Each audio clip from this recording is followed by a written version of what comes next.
بسم اللہ الرحمن الرحیم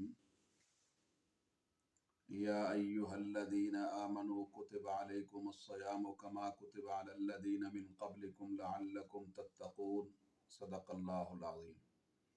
اے اہل ایمان، روزے تم پر فرض کر دیے گئے ہیں جیسا کہ تم سے پہلے والے لوگوں پر فرض کر دیے گئے تھے، تاکہ تم متقی اور پرہیزگار بن جاؤ۔ اپنے ظاہر اور باطن کو اللہ کے سپرد کر دو، بچ بچ کر زندگی گزارو، اپنے ایمان کی حفاظت اور اعمال کی صیانت کر کر کے قبر کے اندر ایمان کی سلامتی اور اعمال صالحہ کی سلامتی کے ساتھ اتر جاؤ۔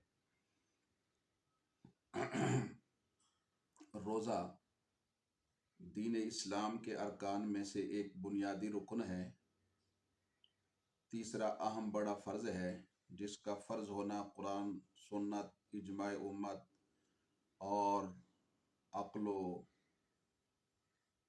قیاس سے ثابت ہے، اور اس کا جو منکر ہے وہ کافر ہے۔ روزے کی حقیقت مخصوص شرائط کی رعایت کے ساتھ صبح صادق سے لے کر غروب آفتاب تک کھانے پینے اور بیوی کے پاس جانے سے رکے رہنا ہے۔ نمبر 2، یہ روزہ کی قسمیں اور روزہ کے صحیح ہونے کی شرطیں ہیں۔ نمبر 2، ہر عاقل بالغ مسلمان کے اوپر روزہ فرض ہے، مگر روزے کے ادا کرنے کے لیے تندرست ہونا، صحت مند ہونا اور مقیم ہونا یعنی گھر میں ٹھہرا ہوا ہونا شرط ہے۔ لہٰذا مریض اور مسافر چاہیں تو رمضان میں روزہ ادا کرنے کی بجائے بعد میں قضا بھی رکھ سکتے ہیں۔ اور اسی طرح روزہ کے صحیح ہونے کے لیے عورت کا حیض اور نفاس کے خون سے پاک ہونا بھی ضروری ہے، اور اسی طرح روزے دار کا روزے کی نیت کرنا بھی شرط ہے۔ نیت بس اتنی کافی ہے کہ دل میں اس کو پتہ ہو کہ فلاں روزہ مثلا رمضان کا میں روزہ رکھ رہا ہوں، یا نظر کا منت کا روزہ رکھ رہا ہوں۔ تو روزہ کا تذکرہ کیے بغیر صرف سحری کھا لے تو یہ بھی نیت کے بہرحال قائم مقام ہے۔ البتہ اگر سحری کھاتے ہوئے نیت کر لی کہ صبح روزہ نہیں رکھوں گا، تو یہ پھر نیت جو ہے روزے کے قائم مقام نہیں ہوگی۔ اگر رات کو روزہ کی نیت کی، پھر نیت بدل گئی اور پکا ارادہ کر لیا کہ روزہ نہیں رکھنا، تو روزہ کی نیت باطل ہو گئی۔ اب نئی نیت کے بغیر ویسے ہی بھوکا پیاسا سارا دن گزار دینا تو اس سے روزہ نہیں ہوتا۔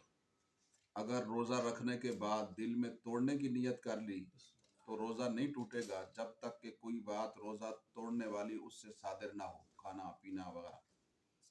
اسی طرح رات کو روزہ کی نیت کر کے سو گیا تھا، پھر صبح ہونے سے پہلے اٹھ کر کچھ کھا پی لیا، تب بھی نیت میں کوئی خلل نہیں آئے گا اور روزہ صحیح ہو جائے گا۔ اسی طرح نیت ہی سے متعلق یہ مسئلہ بھی ہے کہ ماہ رمضان میں ہر روزے کی الگ الگ نیت کرنا یہ ضروری ہے۔ اگر شروع رمضان میں نیت کر لی کہ پورے مہینے کے روزے رکھوں گا، تو یہ نیت صرف پہلے روزے کے لیے ہوگی، کیونکہ ہر روزے کے لیے الگ سے نیت کرنا یہ ضروری ہے۔ اور نیت کا وقت غروب آفتاب کے بعد شروع ہوتا ہے، اس سے پہلے کی نیت کا اعتبار نہیں ہے۔ لہٰذا کسی نے غروب آفتاب سے پہلے نیت کر لی کہ کل میرا روزہ ہوگا، کیونکہ اسلام میں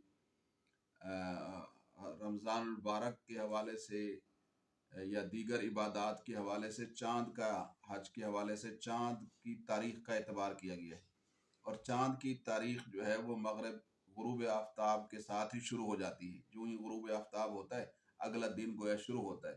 تو قمری مہینے میں رات پہلے آتی ہے اور دن بعد میں آتا ہے، تو نیت کا جو وقت ہے وہ غروب آفتاب کے بعد شروع ہوتا ہے، اس سے پہلے نیت کا کوئی اعتبار نہیں۔ لہٰذا کسی نے سورج کے ڈوبنے سے پہلے نیت کر لی کہ کل میرا روزہ ہوگا، تو پھر وہ سو گیا یا بے ہوش ہو گیا یا غفلت طاری ہو گئی، اور دوسرے دن جو ہے وہ نصف النہار کے بعد بیدار ہوا، یعنی آدھا دن گزرنے کے بعد، تو پھر روزہ نہیں ہوگا۔